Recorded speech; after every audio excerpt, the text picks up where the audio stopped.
Yo, mga idol, dito naman tayo sa ano, bago video natin mga idol. Hugas naman tayo mga idol ng ano, kinainan ng mga busita mga idol. Ito mga idol oh. Oh, dami na nahugatan ko mga idol oh. Ayan. Ayan, dito pa mga idol. Meron pa doon mga kawali mga idol, kaldero. Kanya mga idol, maghugas talaga tayo mga idol para may kainan mga idol. Kasi 3 araw na mga idol oh. Walang hugas eh. Kain hugas na kasi kami dito mga idol eh. Puro busy kasi mga anak mga idol. Pati asawa ko busy. Eh wala. May mayor, ako yun. Ako magugat. Wala di busy, bihir ako eh. Ang mga ka-idol. Magpinta ko din yung mga ka-idol. Tungkol to sa ano, yung pinta ng papa ko mga ka-idol. Alam mo yung mga ka-idol, ano, tatrabaho ko sa pier, sa barko, bilang porter. Yan, may pinsan dati na trabaho papa ko. Trabaho sa Cebu. Kasi biyahe dati ng barko mga ka-idol, biyahe to Cebu, Maynila eh. Tapos yung mga porter sa Cebu mga ka-idol,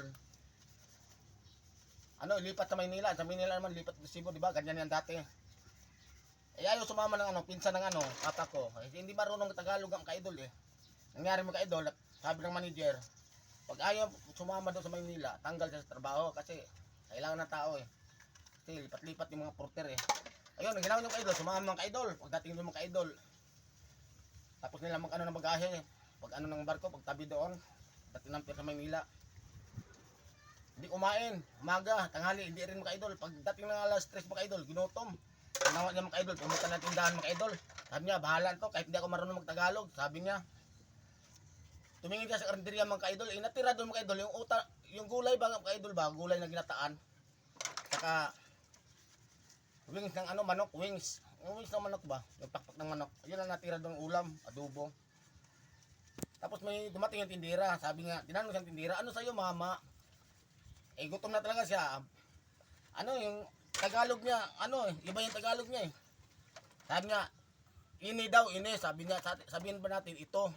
Tinuro niya ano, saan ba yung mama? Sabi ng babae. Tinuro yung ano, wings ng manok. Sabi niya, ito, pakpak ng anok.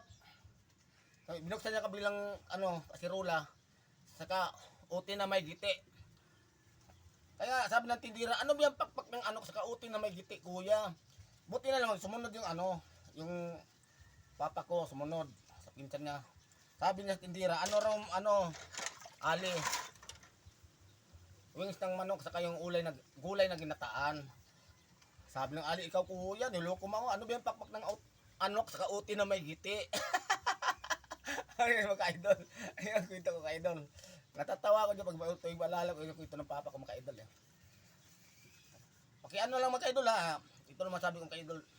Kwento mga ka-idol, totoo talaga yan ka-idol. Sabi ng anak, kasi yung pinsan ng papa ko hindi marunong mag-Tagalog. Saka ito naman masasabi ko mga ka-idol ha. Please like, comment and share mga ka-idol. Follow mga ka-idol sa ano, Facebook account ko mga ka-idol. Para padagdag views mga ka-idol. Yun ang kwento mga ka-idol. Diba? Ang ganda ng kwento mga ka-idol no. Sabi pero order pa rin yung pinsan ng papa ko. Pabili na daw ng pakpak ng anok saka uti na bigiti. Tawa yung ka-idol, Tagalog yan. Pakpak ng anok saka uti na may giti. Tawanan yung mga kasama ng mga idol eh. So mga idol, yun lang mga idol ha. Thank you for watching mga idol. Bye bye.